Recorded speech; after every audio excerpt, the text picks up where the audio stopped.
வணக்கம் நேர்களே. இந்த வீடியோ தொகுப்பில் நாம் பார்க்க இருப்பது சோழி பிரசன்னம். ஏற்கனவே 2 வீடியோ கொடுத்துருப்போம் உங்களுக்கு. அதை பலகை எப்படி நம்ம தயார்படுத்தணும், சோழிகளை எப்படி நம்ம சுத்திகரிக்கணுன்ற ஒரு கருத்துக்களை நான் போட்டிருந்தேன். அது கேட்டிருப்பீங்க. இப்போ என்னன்னா, அதாவது சோழி 12 சோழிகளை வைத்து ஒரு காரியம் ஜெய ஆகுமா ஆவாதா, போலாமா வேணாவா, அதை மட்டும் எளிமையா தெரிஞ்சிக்கக்கூடிய ஒரு முறையாக தான் நம்ம பார்க்க போறோங்க. இந்த 12 சோழிகளை வைத்து எப்படி நம்ம பார்க்கலான்ற ஒரு சின்ன ஒரு விளக்கத்தை நம்ம பார்த்துக்கலாம். அதுக்கடுத்து 9 சோழிகளை எப்படி நம்ம பயன்படுத்தி நம்ம ஒரு காரியத்துக்கு போலாமா வேணாமான்றதை முடிவு பண்ணலான்னு ஒரு எளிமையான முறையை பார்ப்போங்க. ஒன்றும் இல்லைங்க, ரொம்ப எளிமையான விஷயம்தான். 12 சோழியை எடுத்துக்கங்க. எடுத்துக்கிட்டு சாமிக்கு பூஜை பண்ணிக்கங்க. பூஜை பண்ணிக்கிட்டு நான் சொன்னேன் இல்லையா பலகை, அது போல் அந்த பலகையை தயார்படுத்தி வச்சுக்கோங்க. தயார்படுத்தி வச்சுக்கிட்டு சோழியை 12 முறை, 12 சோழிகளையும் 12 முறை நீங்கள் அந்த பலகை மேலே உருட்டணுங்க. 12 முறை நீங்கள் உருட்டணும். அதாவது ஒவ்வொரு முறையும் விழக்கூடிய எண்களை நோட்டில் தனியாக எழுதி வச்சுக்கோங்க. இப்போ எடுத்த உடனே உங்களுக்கு ஒரு 7 விழுவுது.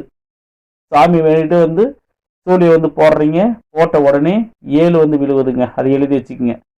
இப்போ அதுக்கு அடுத்தபடியாக ஒரு 5 விழுவுதுன்னு வச்சுக்கோங்க. 2வது அடி போடுறப்ப 5 விழுவுது. அதை அப்படியே எழுதி வச்சுக்கோங்க. மறுபடியும் 3வது முறை போடுறப்ப ஒரு 6 விழுவுது. அதையும் எழுதி வச்சுக்கோங்க. அதுக்கு அடுத்து நீங்கள் போடுறீங்க 8 விழுவுது. அதையும் எழுதி வச்சுக்கோங்க. இந்த மாதிரி 12 முறை நீங்கள் சோழி விழுவக்கூடிய எண்களை எழுதி வச்சுக்கோங்க. எந்த காரணம், இப்போ வெளிநாட்டுக்கு போகிறோம், வெளியூருக்கு போகிறோம், ஒரு பணம் வாங்க போகிறோம், இல்லை ஒரு பெண் பார்க்க போகிறோம், நல்லா அமையுமா அமையாதா, அந்த மாதிரி ஒரு சந்தேகங்களை இங்கே உத்தரவின் பேரில் நீங்கள் கேட்குற மாதிரி இந்த சோழியில் நீங்கள் உங்களோட சந்தேகங்களை தீர்த்துக்கலாம். போகக்கூடிய காரியம் எந்த மாதிரி முடியுன்றதை நீங்கள் தெரிஞ்சுக்கலாம். சக்ஸஸ் ஆகுமா தோல்வி ஆகுமான்றதை தெரிஞ்சுக்கலாம். இப்போ இந்த எண்களை நீங்கள் எழுதி வச்சுக்கோங்க. எழுதி வச்சுக்கிட்டு நல்லா எந்த காரணத்துக்காக போறீங்களோ அந்த பிரார்த்தனை விஷயம் அப்படி தெய்வத்தில் வேண்டிக்குங்க. வேண்டிக்கிட்டு தெய்வத்தில் முறையிட்டுக்கிட்டு அதுக்கடுத்து நீங்கள் சோழியை உருட்டுங்க. சோழியை உருட்டிட்டு அது இந்த 12 முறை உருட்டின எண்களெல்லாம் எழுதி வச்சுக்கோங்க. எழுதி வச்சுக்கிட்டு நீங்கள் எழுதி ஆனதுக்கப்புறம் 12 முறை உருட்டி ஆனதுக்கப்புறம் அதில் எத்தனை 6 விழுந்திருக்குது, எத்தனை 5 விழுந்திருக்குது, எத்தனை 4 விழுந்திருக்குது, எத்தனை வாட்டி 3 விழுந்திருக்குதுன்றது தனித்தனியாக எழுதிக்கிங்க. எழுதிக்கிட்டு அதாவது எப்படின்னா 12 சோழியில 7 முறை ஒற்றைப்படை எண்கள் விழுந்திருந்தால் இங்கே போகக்கூடிய காரியமாகப்பட்டது ஜெயமாகும். இல்ல 7 முறைக்கு மேல இரட்டைப்படை எண்கள் தான் விழுந்திருக்குதுன்னா அந்த காரியத்துக்கு நீங்க போவாதீங்க. சொன்ன விஷயம் அர்த்தாச்சுங்களா?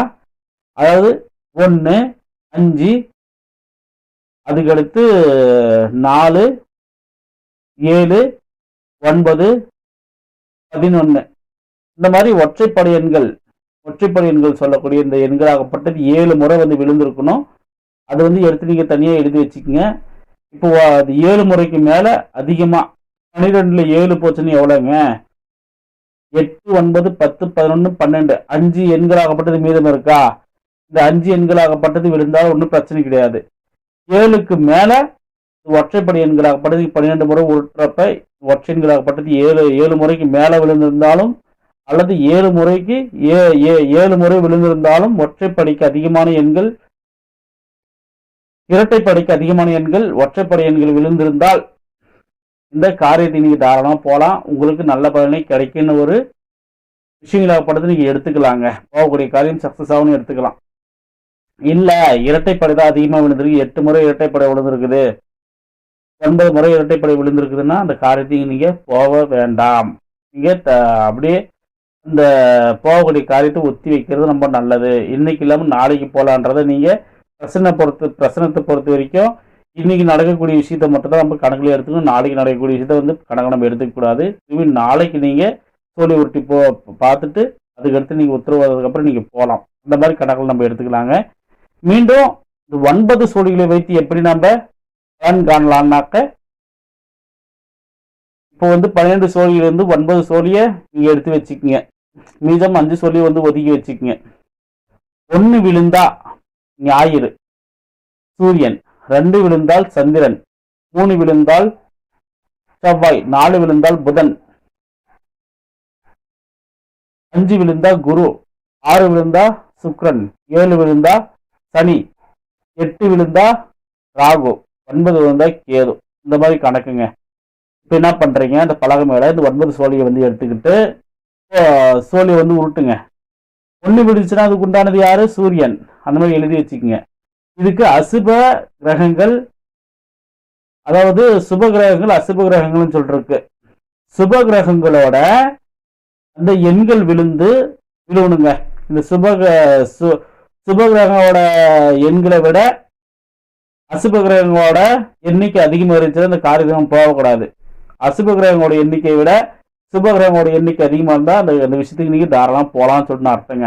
அதாவது இப்போ முதல் சோழி உருட்டுறீங்க, 5 விழுவுது.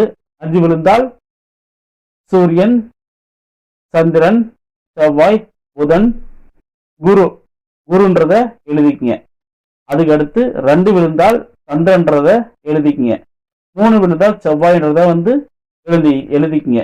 சோழியில வந்து எந்த 9 முறை உருட்டக்கூடியப்ப எந்தெந்த எண்கள் வருதோ அந்தந்த கிரகங்களுக்கு உண்டான எண்கள் எதுவோ அந்த எண்கள் உண்டான கிரகங்கள் எதுவோ அதை வந்து எழுதிக்குங்க. எழுதிக்கிட்டு இப்ப சுப கிரகங்கள் யாரு? அது சுப கிரகங்கள் பொதுவா சந்திரன், வளர்பிறை சந்திரன், புதன், குரு, சுக்கிரன், சூரியன். பொதுவா இந்த 5 கிரகங்களையும் நம்ம வந்து சுப கிரகங்கள்னு சொல்லிட்டு எடுத்துக்கலாங்க. மிச்சம் இருக்கக்கூடிய 4 கிரகங்களையும் அசுப கிரகங்கள்னு சொல்லிட்டு நம்ம முடிவு பண்ணிக்கலாம். என்னன்னா சனி, செவ்வாய், ராகு, கேது, இந்த 4 கிரகங்களும் வந்து அசுப கிரகங்கள். சூரியனும் அசுப கிரகம் தானே சொல்லுவாங்க. அந்த மாதிரி விஷயம் நம்ம எடுத்துக்கொள்ள வேண்டாம். சூரியனும் நம்ம சுப கிரகம் சொல்லிட்டு எடுத்துக்கலாம் இந்த பிரசன்னத்தை பொறுத்த வரைக்கும். சரிங்களா? இப்போ சூரியன், செவ்வாய், அதாவது சூரியன், சந்திரன், புதன், சுக்கிரன், குரு, இந்த 5 கிரகங்கள் வந்து 9க்கு மேல, இந்த 9க்கு அதாவது 7 முறை சுப கிரகங்கள் வந்திருக்குது, 2 முறை வந்து அசுப கிரகங்கள் வந்திருக்குது. நீங்க தாராளமா இந்த காரியத்துக்கு நீங்க போகலாம். அசுப கிரகங்களோட எண்ணிக்கைனா சுப கிரகங்களோட எண்ணிக்கை அதிகமா இருக்குது, அப்ப நீங்க இந்த காரியத்துக்கு போகலாம்னு சொல்லிட்டு அர்த்தங்க. இதே சுப கிரகங்களோட எண்ணிக்கையை விட அசுப கிரகங்களோட எண்ணிக்கை அதிகமா வந்திருக்குதுன்னாக்க 5 முறை சுப கிரகங்களாகப்பட்டது வந்திருக்குது, அதாவது 6 முறை இந்த அசுப கிரகங்களாகப்பட்டது வந்திருக்குது, 3 முறை சுப கிரகங்களோட எண்ணிக்கை வந்திருக்குதுன்னா அந்த காரியத்துக்கு நீங்க போகாதீங்க. ஏன்னா பலம் வந்து அசுப கிரகங்களோட பலமாகப்பட்டது அதிகரிச்சிருக்கு, அதிகமா இருக்கு. அந்த காரணத்தை போகக்கூடிய காரியமாகப்பட்டது கடிதம் ஏற்படாதுன்னு சொல்லிட்டு அர்த்தங்க. சரியா? இதே சுப கிரகங்களோட எண்ணிக்கை 7 முறை சுப கிரகங்களாகப்பட்டது விழுந்திருக்குது, 2 முறை தான் அசுப கிரகங்களோட எண்ணிக்கையாகப்பட்டது விழுந்திருக்குன்னு தாராள காரியத்துக்கு போகலாம். அல்லது 4 முறை அசுப கிரகங்களோட எண்ணிக்கையாகப்பட்டது இருக்குது, 5 முறை நம்ம சுப கிரகங்களோட எண்ணிக்கை இருக்குதுன்னு தாராளமா. ஏன்னா 4ல இருந்து ஒரு எண்ணிக்கையாகப்பட்டது அதிகமா இருக்குது இல்லையா? அசுப கிரகங்களோட எண்ணிக்கை 4, சுப கிரகங்களோட எண்ணிக்கை 5னா ஒரு கிரகம் வந்து எக்ஸ்ட்ரா இருக்கு, பலமாகப்பட்டது இதுக்கு தான் அதிகமா இருக்கு. அதனால இந்த காரியத்துக்கு நீங்க போகலான்றது ஒரு விஷயம் நீங்க எடுத்துக்கலாம். அதனால தாராளமா இந்த விஷயங்களாகப்பட்டது நீங்க எந்த ஒரு காரியத்துக்கு போற அந்த காரியத்துக்கு தாராளமா போலாங்க. இது வந்து எளிமையானது. ஜோதிட விஷயங்கள் தெரியாதவங்களுக்கு இது வந்து பயன்படுங்க. இது வந்து அதாவது சோழி பிரசன்னம் மிக எளிமையான பிரசன்னம். இதை வந்து யாரும் தரக்குறைவாக எண்ணிக்க வேண்டாம். தெரிஞ்சவங்களுக்கு இது எளிமையா இருக்கும், தெரியாதவங்களுக்கு இதுவே ஒரு பெரிய வரப்பிரசாதமா இருக்கிற மாதிரி இருக்குங்க. ஆனால் இந்த விஷயத்த வந்து சொல்லணும்னு சொல்லிட்டு நினைச்சேன். இந்த விஷயத்த நம்ம சொல்லிட்டோங்க உங்களுக்கு. அதனால இந்த விஷயத்த வந்து பயன்படுத்தி பாருங்க, நல்லதே உங்களுக்கு நடக்கும். போகக்கூடிய காரியங்கள் ஜெயமாகுமா தோல்வியாகுமான்ற முன்கூடியே தெரிஞ்சுக்கிறதுக்கான ஒரு ஆற்றலாகப்பட்டது உங்களுக்கு கிடைக்குங்க. சரிங்களா? அது எதிர்பார்ப்பு விஷயங்களாலும் அப்படியே வந்து நடக்கிறதுக்கான ஒரு தன்மையிலாகப்பட்டது வாய்ப்புகளாகவும் இது இருக்கும். ஆனால் இந்த காரியத்தை நீங்க பயன்படுத்தி பார்த்துட்டு ஒருத்தர் பணம் வாங்கலாமா வேணாவா அந்த மாதிரி விஷயத்த நீங்க இதை பார்க்கலாம். ஒருத்தருக்கு பணம் கொடுக்கலாமா வேணாமன்றது இதில் வந்து பார்த்து நீங்க பணம் வந்து இப்போ வட்டிக்கே கொடுக்குறீங்க, பணத்தை கொடுத்தா திரும்பி வருமானு சொல்லிட்டு இது இந்த விஷயத்த பார்த்துட்டு நீங்க கொடுக்கலாம்.